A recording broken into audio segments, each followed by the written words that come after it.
Honorable Justice Anand Kumar Patnaik ji, who is the revered speaker of this webinar, Sri Purushottam Das ji Basari, the inaugurator of this webinar, who is the chairman of Sri Vaishnava Group of Institutions and the chancellor of Sri Vaishnava Vidyapith Vishwavidyalaya, Sri Anand Kumar Patnaik ji, the revered speaker of this webinar, Sri Purushottam Das ji Basari, the inaugurator of this webinar, and he is also the chairman of Sri Vaishnava Group of Institutions and Honorable Chancellor of Sri Vaishnava Vidyapith Vishwavidyalaya. Our other patrons are Sri Girdhar Gopalji Nagar, who is the chairman of Sri Vaishnava Institute of Law, Vice Chairman Sri Devendra Kumarji Muchal, the Secretary of our institute Sri Vishnuji Pasari, Joint Secretary Sri Raghavanji Muchal, our Treasurer Sri Vijayji Agar. We are today very happy, proud and privileged that today amidst us Justice Patnaik ji to deliver a talk on a very important area, that is public interest litigation.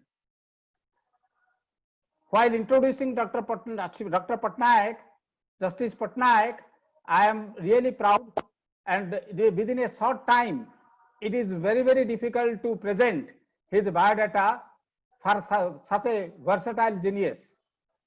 However, I would like to say that Justice Patnaik was born in the state of Odisha, the place of Lord Jagannath. He was born in the year 1949 and he joined in the Odisha State Bar as an advocate in the year 1974. While he was an advocate of the Odisha High Court, he was very much pro-poor and also needy and helpless. And for this charisma, dynamism and versatility, and for his concern for the people of Odisha, he was very much acknowledged and appreciated. And because of these qualities, he was appointed as the honorable judge of the same High Court, that is Odisha High Court. After serving as a few times as a judge of the Odisha High Court, he was immediately transferred to Guwahati High Court, and he served many years in Guwahati High Court, and after that he was appointed as the Chief Justice of Chhattisgarh High Court. And after remaining few times as the Chief Justice of Chhattisgarh High Court, he was again transferred to the Madhya Pradesh High Court as the Chief Justice. And during his tenure of 4 years as a Madhya Pradesh Chief Justice of Madhya Pradesh High Court, his contributions were same. He was a pro-poor, and because of this quality, he was much appreciated by the then Chief Justice of India, Mr. Justice Lahoti ji. And because of all these qualities, in the year 2005, he was elevated to the highest court of India, that is Supreme Court of India, as the judge of the Supreme Court.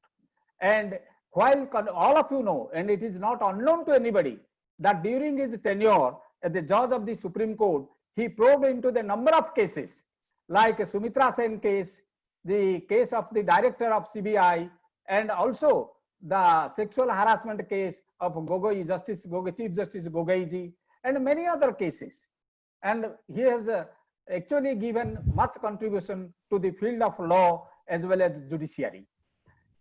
After retirement in the year 2009, 2014, he joined as a Supreme Court judge in the year 2009 and took retirement in the year 2014.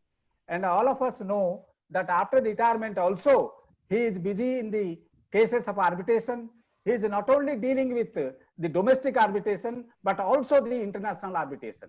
He has also dealt with the ICC arbitration, SIAC arbitration, and number of international arbitrations also. Presently, he is also conducting more than 26 arbitration cases. And he is also giving legal opinion to public sector undertakings, private corporations, as well as other government and private agencies. Mr. Justice Patnaik ji, besides being a lawyer and judge, he is also a writer.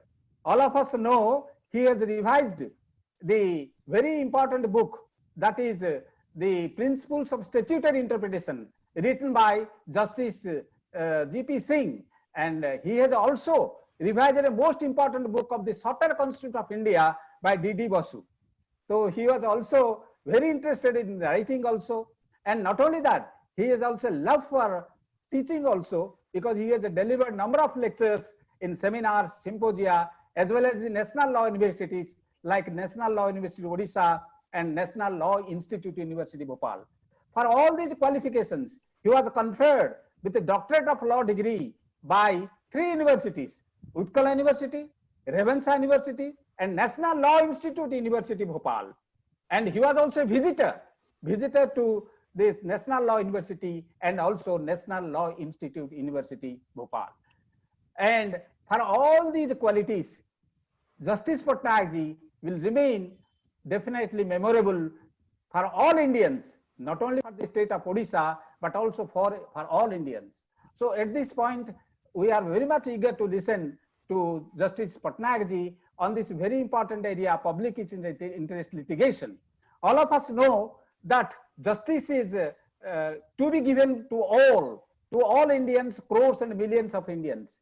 But the main crux, main problem is how to give entry to the justice system, how to give access to the justice system, particularly the poor, the marginalized, the downtrodden, how they will go to the court of law. So thus born the public interest litigation, which will give justice to the people, and people, particularly poor and needy, can have access to the justice system. So what is PIL? How people can go to the court of law to protect their fundamental rights and other rights, and why it has been developed. From all these angles, Justice Patnaik ji will focus today, and we are very, very eager to listen to him. I pray God that God will shower all his choicest blessings on him, to have him a good health and good mind, so that he will continue to serve the country, the people, ceaselessly and unabated. Thank you. Thanks to all of you. Thanks to all the delegates. And I request now Justice Patnaik ji to please start his deliberation on this very important topic, public interest litigation. Thank you, Dr. Patnaik. Sri Purushottam Ponsari ji, Chairman of Sri Vaishnav Group of Institutions, Indore. Professor Dr. Patnaik, Director of SBINL. Sri Girdhar Gopal Nagar, Chairman of SBIL. All other members of the teaching and non-teaching staff of SBIL, and my dear students of SBIL. Good morning to all of you. Dr. Patnaik first suggested a specific topic, and that specific topic was public interest litigation in the context of the encounter by the police force, the recent encounter of Mr. Vikas Dubey.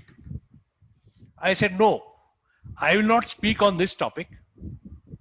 I would rather speak on the general topic of public interest litigation, because there seems to be a lot of confusion in the mind of many lawyers and many students as to what really is a public interest litigation.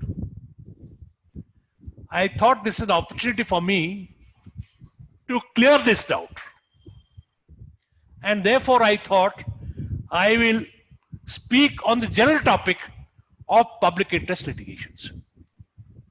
Am I audible to all of you? Yes, sir. Yes, sir. सुनाई दे रहा है सबको? हाँ, सबको सुनाई दे रहा है sir. अच्छा. Please, please. Now, first of all, we go to the Constitution of India. Now, in the Constitution of India, there is no provision of public interest litigation. There is a provision in Article 32 of the Constitution that the Supreme Court can issue writs and directions for enforcing fundamental rights which are guaranteed in Part 3 of the Constitution. Similarly, there is a provision in the Article 220 of the Constitution which confers power on the high courts in different states to issue writs and directions to enforce fundamental rights guaranteed in Part 3 of the Constitution and to issue writs and directions for other purposes. High Court's powers are much wider. Right? So, the courts were really enforcing, both the High Court and the Supreme Court, fundamental rights guaranteed under Part 3 of the Constitution. There is nothing called public interest litigation in the provision of the Constitution. So this public interest litigation concept was developed by the Supreme Court of India in number of decisions, right? And how? In Article 226 of the Constitution, it was provided that only a person who is aggrieved can approach the court for enforcing his fundamental rights or for any other purpose. The person aggrieved originally was interpreted by courts to mean the persons whose fundamental right has been violated. This meant that somebody else could not approach the High Court or the Supreme Court to enforce the fundamental right of somebody else. But in times to come, the Supreme Court thought that this concept of personal aggrieved approaching the court only for his rights is too narrow. Some wider interpretation has to be given. And the Supreme Court thought that in many matters, the person aggrieved may not have the resources, may not be so organized to move the court. I may tell you, since you are all students, there is a wonderful book written by Dr. K.V. Rao, who was a professor of Utkal University in Political Science. He wrote a book titled Parliamentary Democracy in India. And in that, he described the right under Article 32 to move the Supreme Court for enforcing fundamental right as Ashoka Hotel, situated in Delhi, which very few people can afford. He said, what is this fundamental right under Article 32 of the Constitution? How many people can go to Supreme Court and enforce their rights? That was a big criticism. So, Supreme Court was thinking, in a country like India, where a person whose right is affected cannot afford to go to the Supreme Court or cannot afford to go to the High Court, he may be living in some remote corner. His rights may have been affected under the fundamental rights part, right? How his rights will be protected? The Supreme Court therefore devised the concept of public interest litigation.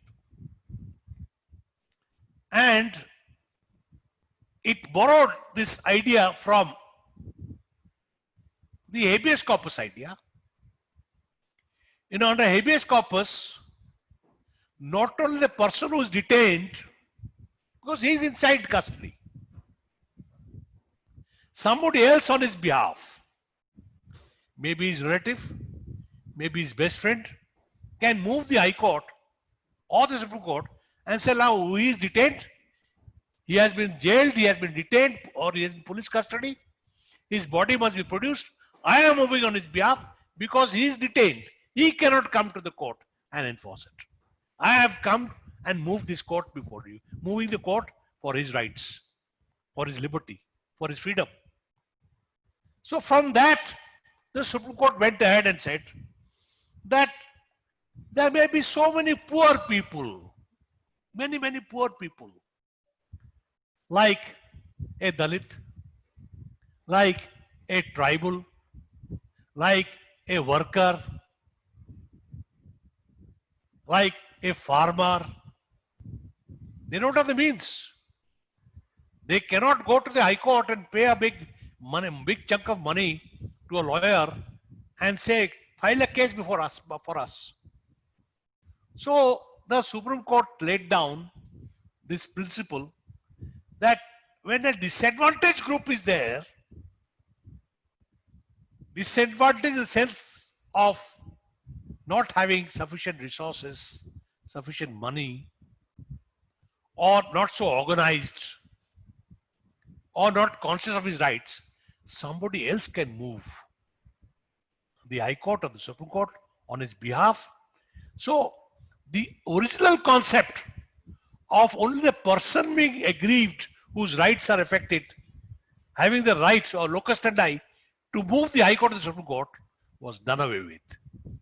And a new concept of public interest litigation came in which said that somebody else, maybe some organization, maybe some what you call a person who loves the work for the poor, he can come to the court on their behalf and say, look, their rights are being affected. I have come on their behalf. Please enforce their fundamental rights. This is how the public interest litigation grew, right? Then sometimes corruption takes place. Many corruption took place in Andhra Pradesh. A member of the public went there to the court, High Court, knocked on the High Court. He says public treasury has been looted in Andhra Pradesh. So the government said, who are you? How have you come to court? The High Court and thereafter the Supreme Court said, no. If public treasury is being looted, there is a public injury. There is a right of the public which is affected. If the right of the public is affected, a member of the public can come to the High Court or come to the Supreme Court and say, look here, a duty to the public has been breached, a right of the public has been affected, and therefore I am moving the High Court or the Supreme Court for redress of a public injury as against a private injury. Injury to the public treasury, loss to the public treasury. And that is how cases are entertained. You must have heard about the famous 2G case.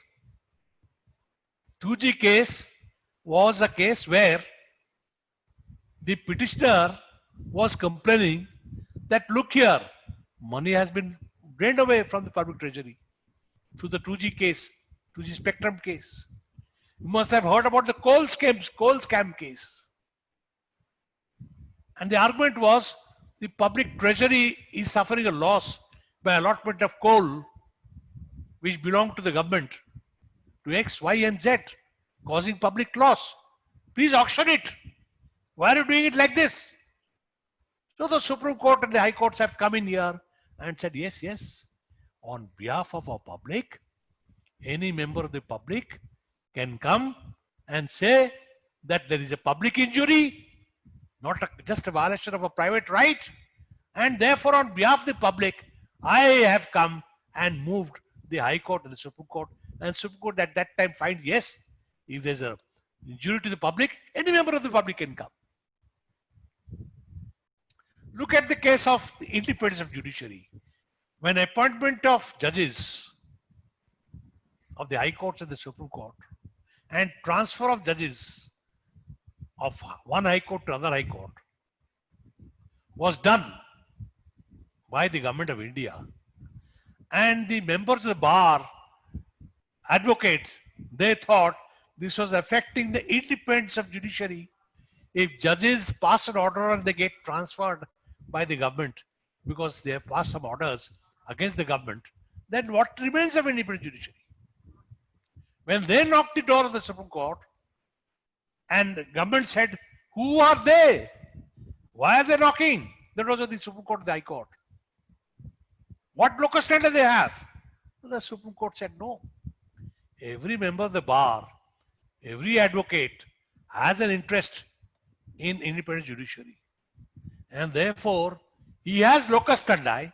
He can move on behalf of the entire constitutional and judicial system because he has got stakes in it. He can move the High Court or the Supreme Court. A third instance, look at environment. Anybody is destroying environment.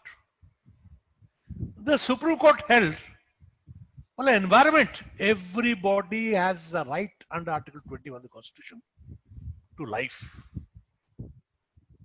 And right to life means right to an environment which is free from pollution, a clean environment is absolutely necessary for a right to life. If the environment is polluted, life itself is endangered. Therefore, any member of the public, that time MC Mehta was leading it, MC Mehta came to the Supreme Court and said, environment rights are being affected. Right? Everybody is entitled under Article 20. Supreme Court said, under Article 21 of the Constitution, the Supreme Court has a duty to enforce that right to life. Similarly, High Courts have got a duty to enforce Article 21 of the Constitution. And if environment is affected, any member of the public whose environment is affected can approach the High Court or the Supreme Court and a public interest litigation can lie. These are three examples I gave. Then as it developed, sometimes letters are sent to the Chief Justice of the High Court or the Supreme Court. Sometimes telegrams are sent. Sometimes postcards are sent that my rights have been affected. And sometimes there are newspaper reports. And when this comes to the notice of the Chief Justice cannot settle idle. He is sensitive. He must ensure that the duty conferred on the High Court or the Supreme Court to enforce and protect the fundamental rights is preserved. I'll give you a few examples of this. When I was the Chief Justice of the High Court of Madhya Pradesh, in the morning newspapers, I read a news item in Times of India, which said that a Dalit girl, in some interior area in Madhya Pradesh, was gang raped by 5 youngsters. So what I did, I cut that news item, took it to the court and asked the registrar, please register a public interest litigation, PIL, and place it before me. And it came in the judicial side, the courtroom. I issued notice to the DG police, to the local SP, to the IG police, and said, please take action and report. Find out and report. Within 15 days, all the 5 persons who had gang raped the Dalit were arrested. Right? And relief was granted. If the High Court was not active then, if I was not active, then the poor girl who had been gang raped at a distant place in Madhya Pradesh, nobody would have taken action. right? Because he could not also go to the police station because there was a newspaper report. A second instance I'll give. When I was Chief Justice of Madhya Pradesh, I received a postcard from the jail sent by a prisoner saying that the food or the diet that is being given to them was of very poor quality. Right? I took that postcard to the courtroom and said this will be a public interest litigation. And in that public interest litigation, I directed that all the district judges of Madhya Pradesh will be parties, respondents, as well as the IG prisons of Madhya Pradesh will be also the respondent. IG prisons works under the government of Madhya Pradesh. District judges are supposed to inspect the jails as per the district jail manual. Right? And I asked them, each of the district judges will go and find out what diet is being served and submit a report. And then the report was submitted. When the report was submitted, it was seen that diet was in a very bad condition. And the poor jail mates were very badly affected. I don't know whether you know that those who are in imprisonment or in jail, their rights are only curtailed. They don't have that freedom. But otherwise, they have to be treated as dignified human beings. They have to be given a proper diet. And therefore, action was taken and proper diet was given to all the jailmates in Madhya Pradesh on the basis of direction given by the High Court. Third one, you must have heard about the famous activist Medha Patekar. Have you heard about her? She was carrying out an agitation for Omkareshwar Dam and other dam ousties in Madhya Pradesh. And that agitation was going on a road. So the policeman came, picked up Medha Patekar and all the persons who were carrying out agitation, put them in the police lockup. Right? And Medha Patekar wrote a letter to me, to Chief Justice, saying that this is what we are only agitating for our rights, that our land is being taken away. Give us our compensation and give us our rehabilitation. That is what is provided under the law. So, why are we put inside for 10 days? The moment I issued notice, they were released. And the matter was heard. And for 10 days of detention, I said, all right, you give each one of the persons who were detained 10,000 rupees. And the government stand was, why were they agitating the road? The Supreme Court has held much earlier in the 60s and 70s that right to agitate is part of a freedom of a person, subject to traffic regulations. Traffic should not be obstructed. Otherwise, you can take processions on the road, right? You can agitate for the rights of the people. Otherwise, where is democracy? Democracy is gone if you stop at this agitation, right? These are three cases that I gave from Madhya Pradesh High Court, which I have myself decided to tell you how through letters, telegrams, postcards, and newspaper reports, a public interest litigation can be entertained by only the Chief Justice. No other judge can do it. Chief Justice will entertain it and can place it before what we call a judge to decide. But the entailment of the PIL has to be done only by the Chief Justice. Now, you must have heard in the newspapers about COVID-19, how PIL is being filed about COVID-19. And many questions are put whether the High Court and the Supreme Court has got powers. I said, yes, they have got powers. Why?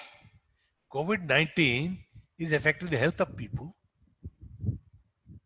And the Supreme Court has already held in one case which came from West Bengal that every person has a fundamental right to health. He can approach a public health center, or he can approach a government hospital and say, this is my fundamental right. You give me the cure, give me the treatment. And the government hospital cannot deny it. So he has a fundamental right. And that fundamental right is included under Article 21. That is how the Supreme Court expanded it. If that is so, what happened in COVID? Many persons complained, look here, let testing be done. I want to go for testing, but the private, no government hospital is there. I want to go to a private hospital.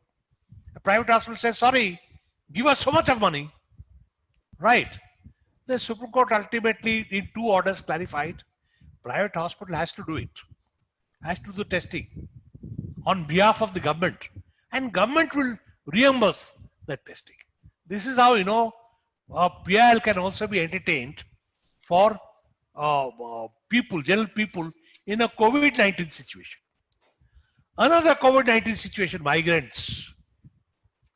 Originally, the Supreme Court said, will not interfere. But later on, the Supreme Court said, no, the migrant workers are being affected.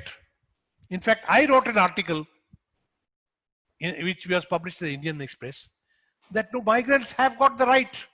They have a right under Article 21 of livelihood. Oliver Tellis case has been held. In that case, Supreme Court has said every person has got a right to livelihood under Article 21. Right? But the state may not provide it. State may not provide that livelihood. That's a different thing. But if anybody wants to do some work,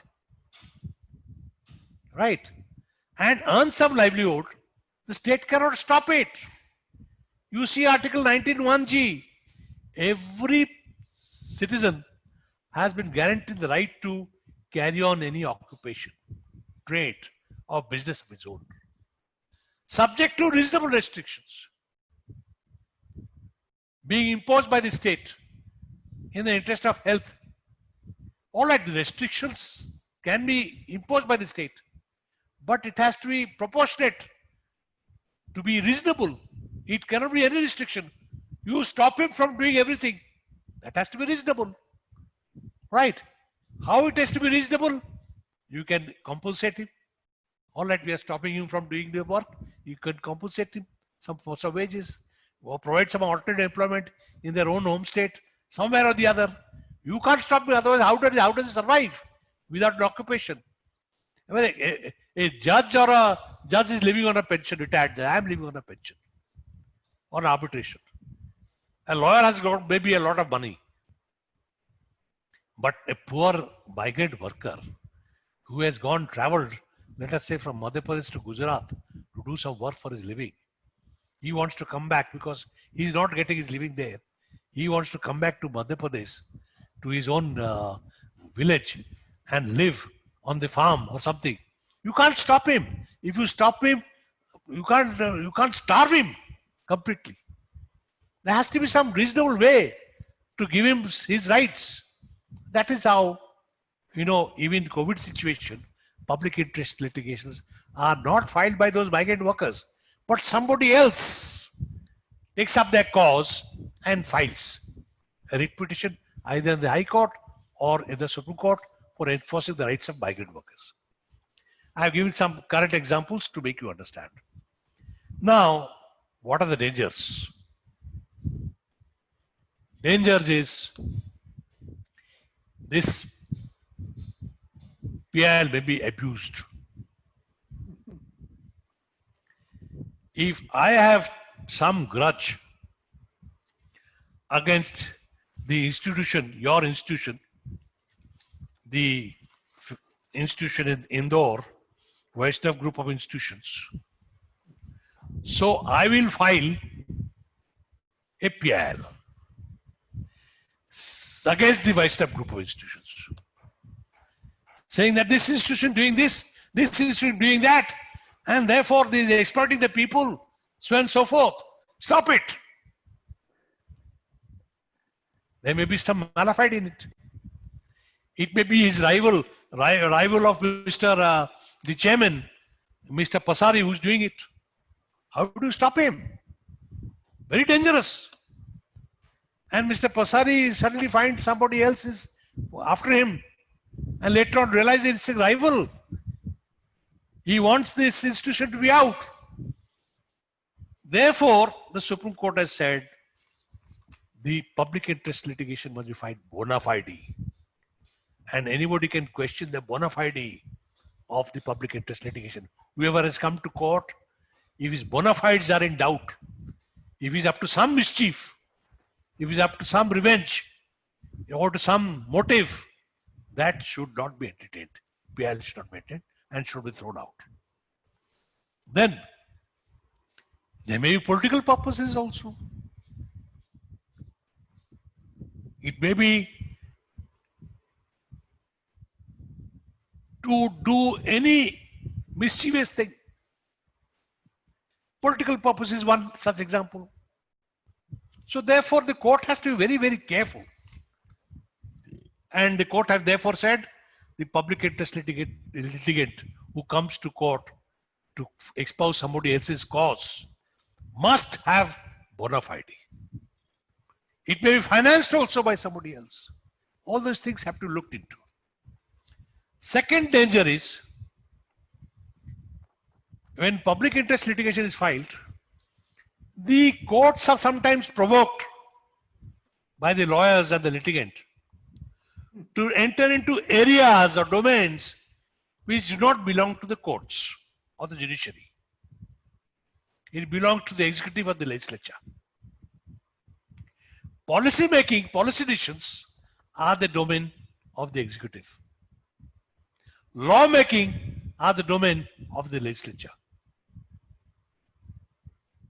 So far as courts are concerned, courts can interfere in lawmaking. Once the law is made, court can interfere with the policy decision, provided it violates some fundamental right or some other legal right. Unless you show that this is the fundamental right which is violated under Part 3 of the Constitution, or unless you show that this is a legal right which is violated, some legal right must be there. Manrega Act, Right to Education Act, Right to Food Security Act, right? Or some legal right, constitutional right or normal legal right. You have to satisfy the court that these are valid, then only the court will interfere. Otherwise, you can't provoke the court to clear the functions of the government you perform. Functions of the legislature, the court must perform. Because under our constitution, we have a system of separation of powers. And under the system of separation of powers, executive has got the, government has got the executive power, legislature has got the legislative power, judiciary has got only the judicial powers. And those judicial powers include here the power to enforce a fundamental right or a legal right. Fundamental right granted in the Constitution or legal right under any other law that is enforced in India. Then you must remember that there is a difference between Article 32 and Article 220 of the Constitution. Under Article 32 of the Constitution, only a fundamental rights guaranteed under Part 3 of the Constitution can be enforced. But under Article 220 of the Constitution, the High Court can issue directions and writs not only to enforce a fundamental right, but also for any other purpose. Now, any other purpose does not mean any purpose in the world. There is a big confusion. Any other purpose means it is only to enforce a legal duty or a corresponding legal right conferred on any other person. Nothing else. And for that, a writ or direction will be issued. Beyond legal rights, beyond legal duty, You can't enforce anything else. The High Court judge therefore cannot think, this should be done, therefore I issue a writ of directions. This should be done, therefore I issue a writ. These are powers of the government, right? And government, so long as the government exercises those powers within the limits of the Constitution, within the limits of the law, the courts will not interfere. This is what I wanted to tell you. Now I am open to any number of questions within the time that is permitted. You can ask questions if you want. Thank you. Yes, Dr. Patnaik, now I am open to questions. Sir. So will it be, my question will be first as a director. Yes, yes. Sir, what about filing PIL in the civil courts? I mean, district judge, district courts and all that. Is there any exploration in this connection? You see,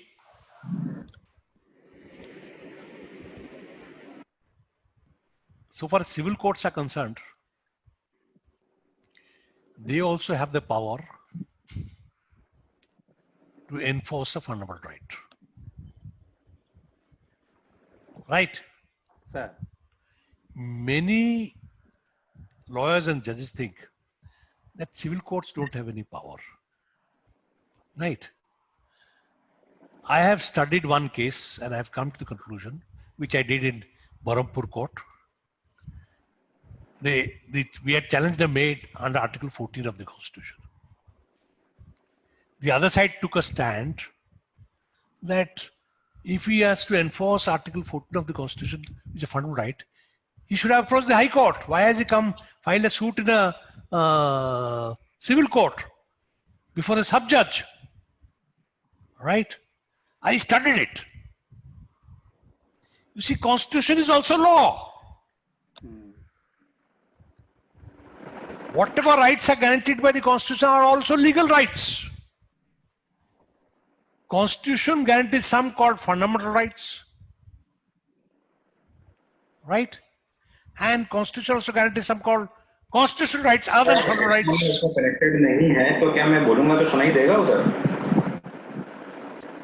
Let me answer this question, then you answer, right? So whatever rights are also guaranteed by the Constitution or fundamental rights, they are also legal rights. Any civil court has the power under Section 9 of the Civil Procedure Code to entertain any civil suit where legal rights have to be adjudicated. But it is an expensive remedy. It's a protracted remedy. It takes a lot of time, right?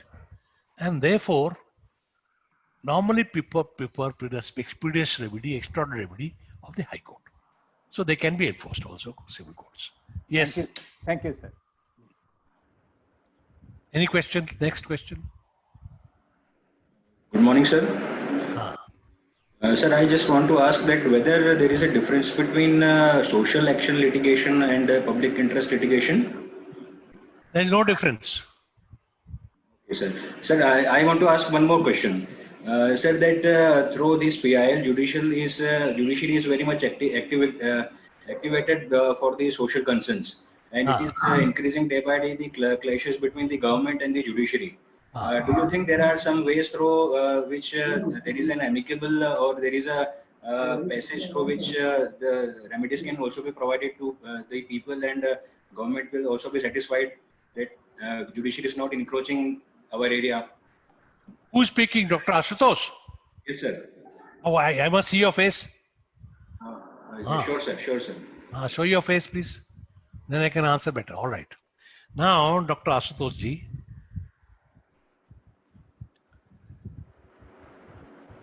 government, as I said, we have a system of separation of powers. And government has got executive powers, whether state or high court or the central government. Legislature has got legislative powers. Judiciary has got judicial powers. As I clarified, unless the judiciary is satisfied that some constitutional fundamental right or constitutional right or legal right of a person is being infringed or requires protection, the courts cannot interfere. Right? Sometimes, policy matters and rights get mixed up. But the government cannot take a stand there that yes, it may be infringed. A constitutional right or fundamental right or legal right may be infringed. But we are the executive, we will decide. The government cannot. But once, right, they can only take a stand in defense. Where is the legal right? Where is the constitutional right? Where is the fundamental right? If they take that stand, the courts will put their hands off. Right? So, but once the court is satisfied that here, I'll give you one example.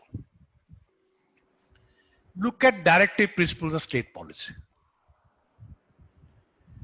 Article 37 of the Constitution says, directive principles of state policy are fundamental in the governance of the state, which should be followed by the executive and the legislature. But they are not enforceable in any court of law. Now, somebody may come to court, High Court or the Supreme Court, and say, this is a directive principle of state policy, right? Enforce it. The court will say, sorry, we can't enforce it. Constitution says we can't enforce it. So what is the remedy? Supreme Court has followed. Supreme Court has picked up one directive principle of state policy, put it under some fundamental right, and said, this is really now become fundamental right. I'll give the best example of Unikrishnan case.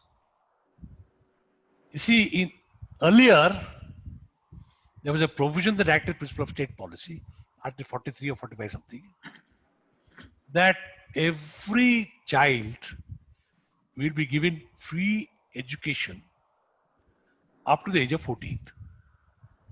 Right? Will not provide it. Then, matter went to Supreme Court. And ultimately, in Unikrishnan case, 1993 Supreme Court, 1992 Supreme Court, the Supreme Court said, yes, it was a directive principle of state policy in 1950. But today, the state have the resources to provide at least education up to the age of 14 years. Free education. And that is true. Why the Constitution? I have given the lecture in Raipur, in the Ravi Shankar University. I have put a theory to many academicians like you.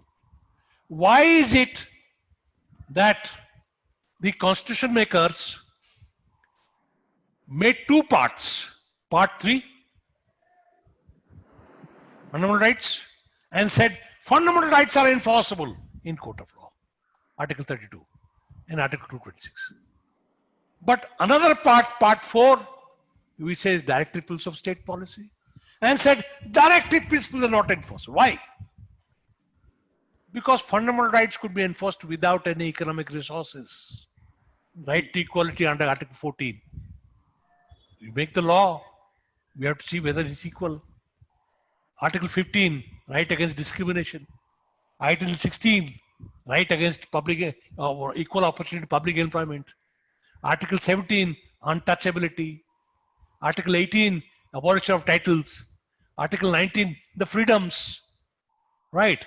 Article 20, against retroactive laws or double jeopardy, or to consult a lawyer, advocate. Article 21, right to life and liberty. Article 22, preventive detention and the remedies of preventive detention. Article 23, right against exploitation, so on and so forth. So all that could be enforced easily right from 1950 was put in Part 3. All which required economic resources, like education, right? Like what we call your equitable order, right livelihood, right to fair wage to a woman, right? Workers' participation. All this required some time. And they put in part 4, let the law and let this may be made gradually and gradually and gradually. And the Supreme Court Unnikrishnan said, 92 we have the resources. So picked up that particular article, put it under Article 21 and said now it has become a fundamental right. It can be enforced, but only after the age of 14. No fundamental right to professional education, right? No fundamental right to going to Vaishnav so free. You can't do it, right? Right. This is what. Thank you. Anybody other who want to ask question, first raise your hand and on your video and wait for your turn. Okay. Next, Ravi Rai, sir. Thank you, sir. Yes, A sir. very good morning to you, sir. Sir, very good morning to you. Sir, I have one question. Sir, it is often said that PIL encourages vexatious litigation and fictitious claims. No, let's others keep quiet, please. PIL encourages Vexatious litigation and fictitious claims. Which fictitious results claims and fictitious litigation. Yes, sir. Vexatious litigation, sir. Which What litigation? Vexatious litigation. Vexation. Vexatious. Which results in the abuse of the process of court. Sir, what is your opinion about this? Which results in what? Abuse of the process of court. No, that is why I said, see, that's the greatest danger. But the court has to examine on each facts to find out whether this is a vexatious litigation. I'll give you one example.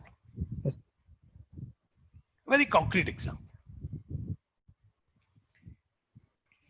2 examples I'll give. One, in Bhopal, when there was Vidhan Sabha, old Vidhan Sabha building was abandoned. And then the government decided that Vidhan Sabha building should be converted into convention center, international convention center. Now it must have come up, that international convention center must have come up. I don't know. That time I had just returned from South Africa. I had gone for an international conference. And I had seen in Durban, South Africa, right? And in Cape Town, international convention halls. I was very impressed.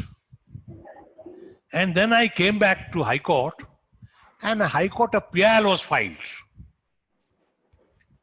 The PIL said, you see, Vidhan Sabha building is a heritage building. Why is it being converted into an international convention center? It should not be done. I said, you will decide, I will decide that. It is for the government to decide. And then jocularly I said, you don't want an international convention center in Madhya Pradesh. You want to remain in the culture of Mongodes. खाली मंगोड़े खा के रह जाओ क्या मध्य प्रदेश में? कुछ आगे भी सोचना है कि नहीं? And I dismissed that PIL. This is one example. Yes. Second example, let's take abuse. When I was Chief Justice Board, I used to take up only Chief Justice could take up PILs. Right? So when I was away, some PIL was filed to stop a construction being done in Bhopal, but some private party. Very good construction. That famous newspaper of Madhya Pradesh, what is that called? Hindi newspaper? Dainik Bhaskar. Dainik Bhaskar.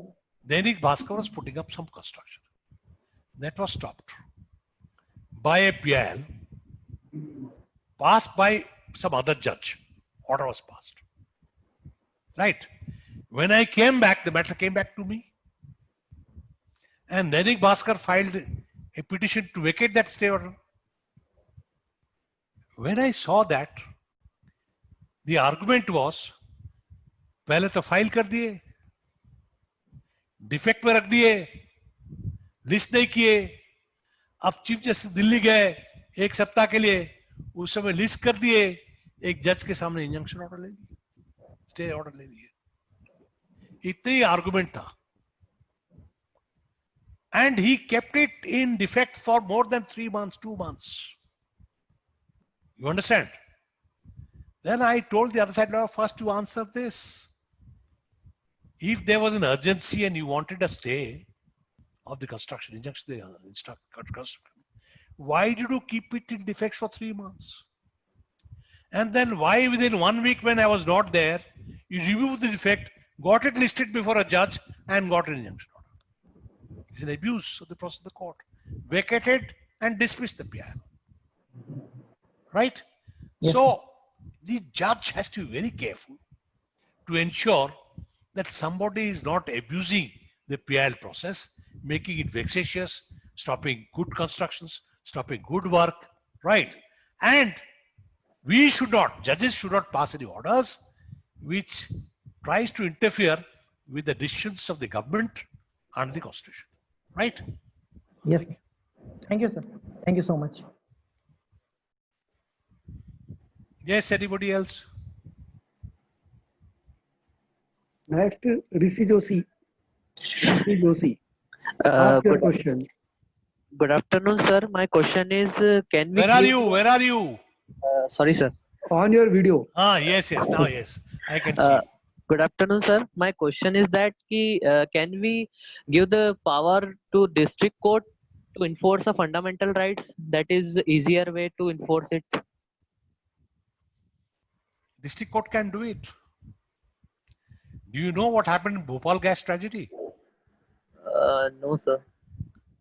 A district judge who passed an injunction order. And that copy of the order is there in the National Judicial Academy in Bhopal, to be read by all Supreme Court judges and High Court judges and learn from the district judge what kind of a district judge he was. What the district judge in that case did is a commendable job. He passed an order asking the Union Carbides to deposit compensation of this much for having emitted gas which killed so many people in Bhopal. Right? You get the copy of the order, do it. District judges can do it. Right? No doubt about it. But we must have that kind of committed district judges. Right? Who have the courage and commitment to do it. Our district judges sometimes have a lot of courage, but of late, they have been confined to civil appeals, criminal appeals, right? Nobody goes to them. They think they don't appreciate. If a particular district judge appreciates, right? People go to him. I'm quite sure they can go to it and say, convince them that yes, you also have the right, you also have the power to enforce a fundamental right because it is a constitutional right, that's a legal right. And look up section 9 of the CPC. Right? Yes. Huh? You see, in the CPC, there is something called representative suits. You know that? You check up the provisions, CPC provisions. One suit is, I will file a suit for my right, legal right. The other is representative suit. I may file a suit for the entire village. I may file a suit for an entire district. Right? So these are called representative suits in representative capacity. They have that power to enforce those legal rights. But as I told you, it must be a legal right. Constitutional, fundamental, or some statutory or some other legal right. Is that all right? Thank you. Thank you, sir. Yes. Next, Yamini Gupta. Yes. Good Yes, madam. afternoon, sir. Ah. Sir, as we have discretion to go to Supreme Court and High Court as well to file PIL, So if I directly go to the Supreme Court, so would it be wrong if means I have to go but one by one, first to High Court and then Supreme Court? You see, so far as Supreme Court is concerned, you have a right, everybody has a right, a fundamental right under Article 32, to knock the Supreme Court to complain of a violation of a fundamental right. You don't have to go to the High Court first, right? But if it is not a fundamental right, you don't have, because Article 32 itself is a fundamental right, right? And it is that is called a constitutional right, constitutional fundamental right to approach the Supreme Court for violation of fundamental right. So if there's a violation of fundamental right, you can go straight to the Supreme Court, right? But if it is not a violation of fundamental right, but some other legal right, right, you can go to the High Court. You can't go to Supreme Court directly. That is the position of law, right? But Sir, one can go. whether you should go to Supreme Court or the High Court, you must look at number of things. First of all, you must find out how expensive, more expensive it is to go to the Supreme Court than the High Court. How far is the Supreme Court? Where are you based? A person in Delhi will rush to the Supreme Court. But a person, let us say, in Indore, or let us say in Jabalpur, or let us say in Gwalior, he will say, why not go to the High Court? High Court is next door. And second, most important is, when you file the High Court, before whom it will come up? If you think the judge before whom it comes up, he is not so much perceptive to fundamental rights, not so much perceptive to public interest litigation, don't go before him. क्या फायदा? Right? कुछ होगा तो नहीं, notice कर देगा. He will not dismiss it. Notice कर देगा. आपको मिलेगा नहीं. So sometimes it all depends upon which court. But third aspect is, if you go to the High Court, first innings, lose it in the High Court, go to second court, second innings. In the Supreme Court, there is only one innings, one day match, right? In the High Court, test series, right? First innings, and the Supreme Court second innings, right? You remember this. All right. Next, Sneha Lalwani. Good afternoon, sir. Good afternoon. So my question is, how PIL can be filed? What is the proper process of filing PIL? See, while I was in Madhya Pradesh High Court, as you know, was formed in 1956. Prior to that, there was a High Court at Gwalior. There was a High Court at Indore. Right? There was no High Court in Jabalpur. There was a High Court at Nagpur. And that Nagpur High Court was a High Court of Central Pradesh and Barar, CP and Barar. 1956, Madhya Pradesh state was reconstituted out of some portions of CP and Barar, some portion of Gwalior, some portion of Indore, and all became, and then they had a High Court principal bench at Jabalpur. And High Court formulates some rules, makes some rules. They have the power under the Constitution to make some rules. Those rules that the High Court followed in Jabalpur were the rules that were made in Nagpur High Court in 1937. Nagpur High Court. When I was the Chief Justice of Madhya Pradesh, we made a fresh set of rules of the High Court called the 2009 Madhya Pradesh High Court rules. Open up and see them. In that, we have a separate chapter on public interest litigations. Right? And that chapter has been made, taking into consideration all the decisions of the Supreme Court as to what are the requirements of public interest litigation. Bona fide, how much of fees will be deposited, security deposit. You check up those rules. Madhya Pradesh High Court 2009 rules.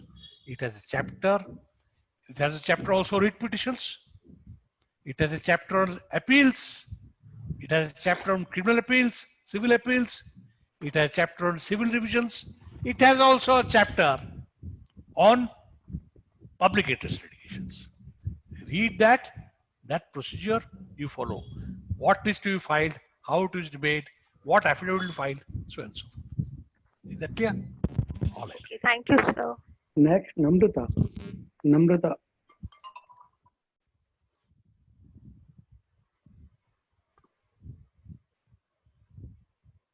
Where is Namrata? Namrata, unmute yourself Yes, and sir. ask your question. Good afternoon, sir. Sir, my question is ki, Please, in on your PIL audio, cases, video on. Please switch on your video. I must have a look at you. Switch on your video. is it visible? No, I don't see Sir, I you. think I have Your network name is there. issues. Your sir. name is there. Your name is there. Sir, I Put the have camera- network issue. So Now it put the won't camera be, on. Put the camera on. You have not put the camera on. Sir, I did, but it's because of network issue नहीं हो रहा है. आपका voice तो सुनाई दे रहा है. हाँ, आप कैसा आ गया? और- Yes, yes. आप तो आ गया अभी. हाँ. बोलिए. Sir, in PIL cases, mostly guidelines are being issued by the courts. But what is the procedure after guidelines are issued? Is there any track that is being kept by the court की follow हो रहा है या नहीं हो रहा? Because number of cases, even जैसे DK Basu का केस ले लिया, बहुत सारे cases हैं. Even guidelines के बाद भी वो follow नहीं होता है. तो क्या court कहीं पे track रखती है या नहीं रखती है? या जो लोग follow नहीं करते उनके against क्या action लिया जाता है? DK बासु का सबसे important guidelines क्या है? Sir, with regard to arrest and उसमें एक गाइडलाइन है. custodial violence and all. नहीं वो तो है. और एक कुछ है क्या? हैंडकफिंग भी है. Yes, handcuffing. अच्छा. हाँ.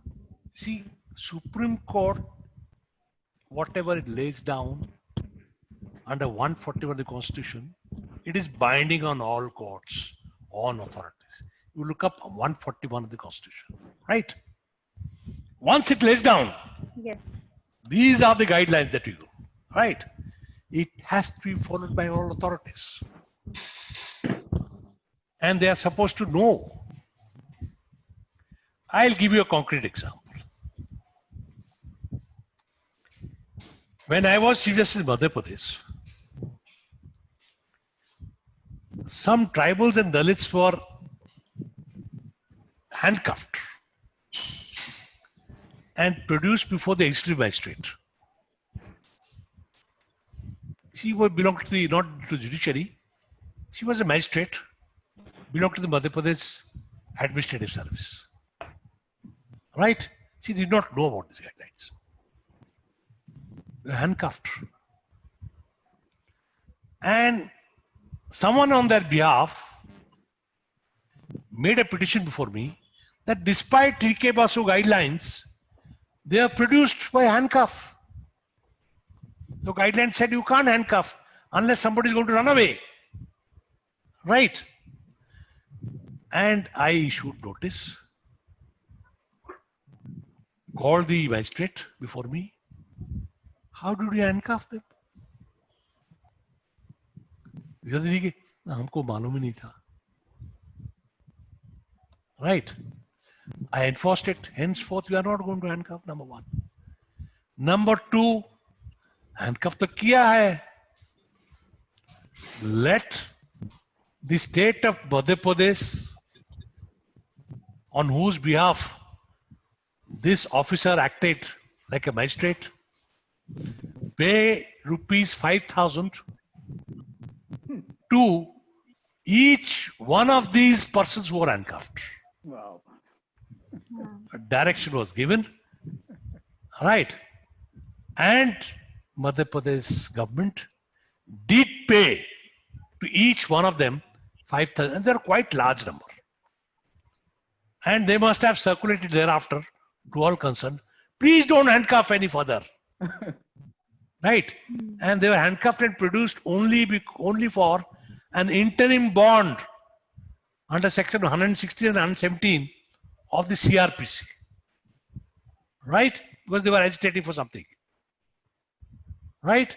So that is how guidelines of the Supreme Court are enforced, not just by the Supreme Court, but by all high courts, all trial courts, all magistrates, and all governments, all authorities. Because they're binding on all. Is that clear? Yes. Yes, sir. Yes, anybody else? Next, Navani Arya. Navani Arya. Yes, sir. Yes, sir. On your video. Hello. Yes, और yes. Camera के लिए। Come to your video. Switch on your video, please.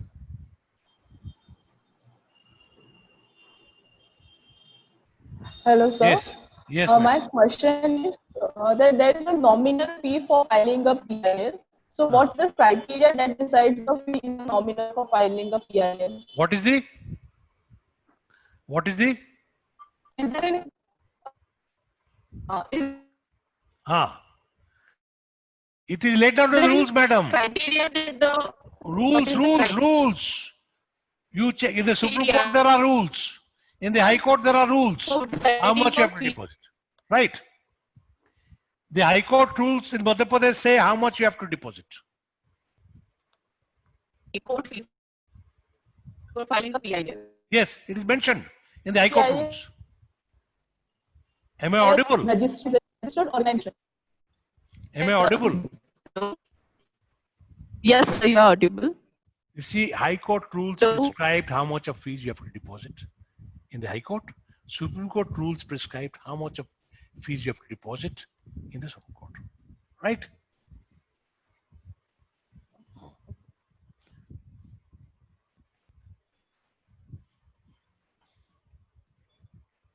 Yes. Next. Sir, Sumesh Bhagwati. Yes. Sir, Sumesh Bhagwati. हाँ बोलिए.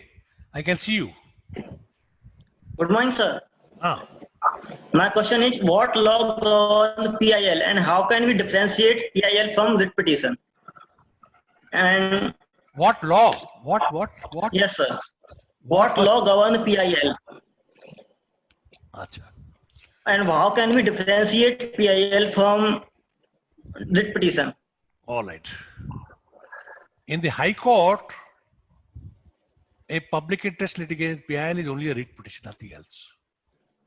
But writ petition filed not by the person whose rights are affected, but on their behalf, somebody else files a writ petition. Right? For example, if Yes, sir. Sumesh Bhagwati goes to the High Court, right, to enforce his rights, Yes, sir. it is a writ petition. Yes. Right? But if somebody, Yes, sir. if Sumesh Bhagwati goes on behalf of all the students of your institution to the High Court and says that the fees that they are charging is very high, right? And the fees may be reduced for all the students, it is a PIL. Yes, sir. But it is same writ petition. Right? Only thing is, for PIL, Yes, sir. for Yes, sir. PIL, there are different set of rules, right? In the High Court and sir. in a writ Yes, sir. petition, are different. Yes, sir. Same writ petition, same thing. But in PILs, some additional provisions are there. The deposit may be higher because they want to ensure that this is a bona fide PIL, right? Right? But it is a writ. Yes, sir. It is a writ. Yes, sir. Right. Thank you. Yes, sir. Sir, I have another question. Yes. What should be the measures to protect the right of accused as what happened in Kanpur? what should be the measures to protect the right of accused from fake encounter and all these? Listen, encounters are not permitted Yes, sir. under law. Yes, sir. But I am asking you one question, Mr. Bhagwati. Yes, sir. I arrest you Yes, sir. or you arrest me. Let us Yes, say sir. you are a police officer, you arrest Yes. me. Yes, sir. And while traveling, right, some Yes, accident sir. takes place. Yes, sir. And then suddenly you have a gun because you are a police officer. I don't have a gun. Yes, sir. You fall down, I fall down. I pick Yes, up sir. your gun, right, Yes, sir. Yes, sir. and try to shoot you down. Yes, sir. You are a police officer. You have another gun with you from your Yes, sir. hip pocket. You pick up a pistol and shoot me down. Right? Yes, sir. Yes. You Yes, do sir. that why? Because you want to survive? Yes, sir. You want to survive? Yes, So sir. Yes, now sir. in this Dubey case, the police Yes, have sir. said we have done out of self-defense. Yes, Right? sir. Yes, sir. Then you read the penal code provision, exceptions, right of Yes, sir. self-defense is Yes, sir. a right which you can claim against murder. Right?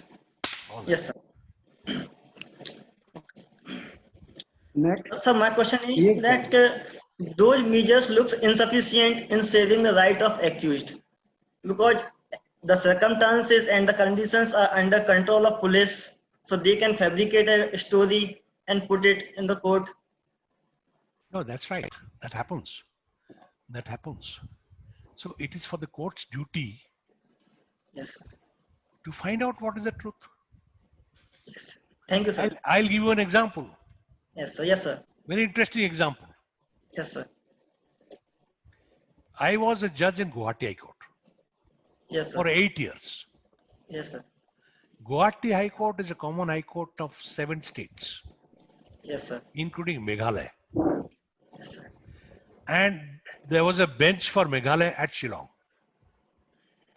I used to go and sit in Shillong, Guwahati High Court bench at Shillong. A matter was filed before me once. And it was a strange matter. Somebody who was a lunatic. You know lunatic? Pagal tha. Yes, sir. He was picked up from some interior area and there's a lunatic asylum case. They should not be moving around here. He was kept in an asylum. Right, lunatic asylum. Yes, sir. Let us say his name was X. Why a criminal was arrested? Right. Sir. Why was put in jail? Yes, sir. Now it so happened X, who was a lunatic, had to go for some treatment in the hospital. Yes, sir. He went to the treatment in a Shillong hospital. Why he was the accused? He also developed some health problems. He was also sent to the same hospital, right, for treatment. Yes. Then after that, what happened?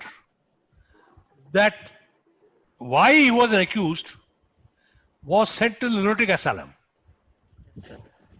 X, who was an accused, was a lunatic, was sent to the jail. Right. Yes, sir. In the criminals, the accused have to be produced in court from time to time.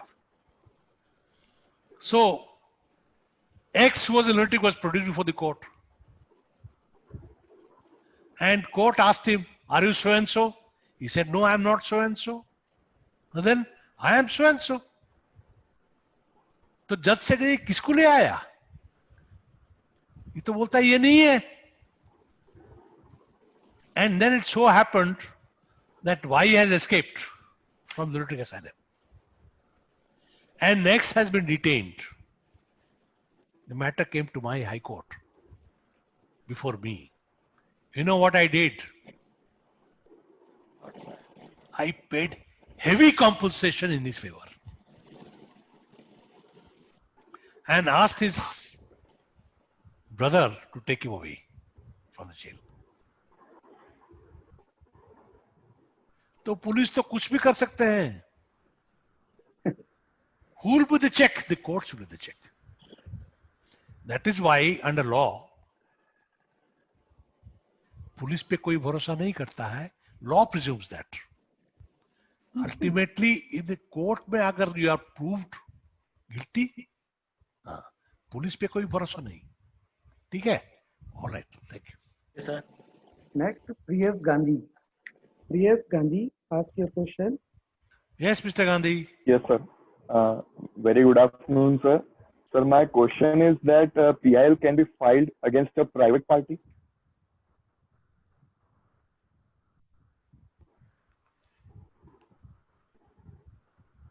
In one case, where the private party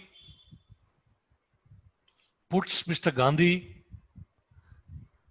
if Sumesh Bhagwati catches hold of Priyesh Gandhi and detains him, locks him up in his house, right?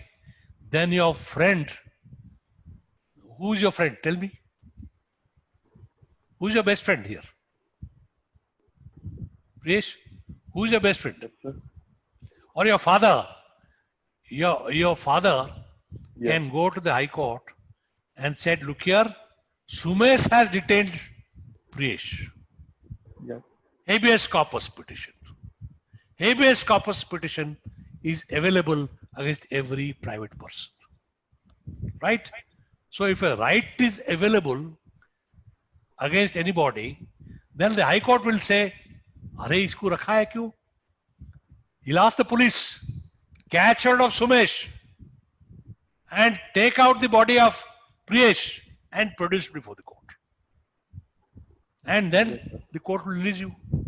So in some cases, a writ petition and a PIL can be filed against a private person, right? If it is established that that private person is violating your rights, right? Sir, there is a connecting question with this. Means if there is a company, private company, who is providing substandard materials and doing some socio-economic crimes, so a PIL can be filed against them or not? It will be made a party, but along with that, the authority who has to ensure that this he does not do has to be made a party. Direction will be given to that authority, right? You take care of this person, take care of this company. Yes, yes. The best example is Praga Tools case. Praga Tools case, a private company was not paying the wages as provided under the Wages Act, right? And he took a stand, the private party, how can a private, right? But that was a statutory duty on you to pay the wages. The court enforced it, right? You have to pay the, and if don't pay, then the labor authorities will take action against you, right? Yes, sir. So, there is a restriction given under a case in given by Lordship P.N. Bhagwati in S.P. Gupta versus Union of India case, that PIL cannot be filed against this socio-economic crimes. Against means? In case of means if a person is engaged in socio-economical crimes, so the PIL cannot be filed against him. In S.P. Gupta versus Union of India. No, वो general proposition में मत जाइए. Every case has to be decided on its own, right? Okay. So don't go for one sweeping opposition. That is why you have to go in a particular case. Socio-economic crimes, ये coal scam क्या हुआ? ये 2G case के क्या हुआ, ये socio economic crimes तो है, राइट? Yes. तो क्यों नहीं हो सकता? हो सकता है, राइट? बट सर्कमस्टांसेस देखकर, इन माय ओपिनियन, नो जज शुड गिव स्वीपिंग कमेंट्स, ये नहीं हो सकता, ये नहीं हो सकता, क्या आगे को है, ऐसा केस आएगा सामने कोर्ट के सामने, कोई ठिकाना नहीं है, law will develop, right? Thank you, sir. Okay. Mr. Patnaik, should we finish? Dr. Sir, Patnaik? sir, only one question I had, a Yes. simple one. If a particular person files a PIL in the High Court of Law for enforcement of his fundamental right, and in theory we read that if High Court rejects somehow or other, thinking that it is fictitious or vexatious, he rejects, he cannot go to Supreme Court under PIL. Oh, he has to file an appeal under 136. Oh, that is all. So I think there is no more question. So it is finally I have an acknowledgement for you. The acknowledgement is, it is a truth that your delivery was very simple and it was very clear and it was full of examples. So it has enriched us to a great extent. And we are very, very grateful to you for this. Thank you. Sir. Thanks. Okay. At the end of this very knowledgeable webinar, I would like to call Sri Girdhar Gopalji Nagar, Chairman of Sri Vaishnav Institute of Law, for vote of thanks.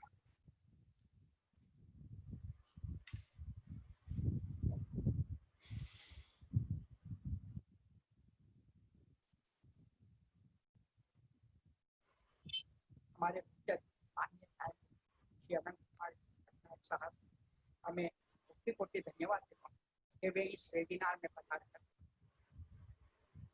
उन्होंने अपना कीमती वक्त दिया और इस जनहित याचिका जैसे प्रासंगिक विषय पर हमें तथा हमारे विद्यार्थियों को बहुत सारी ज्ञान की बातें साझा की है।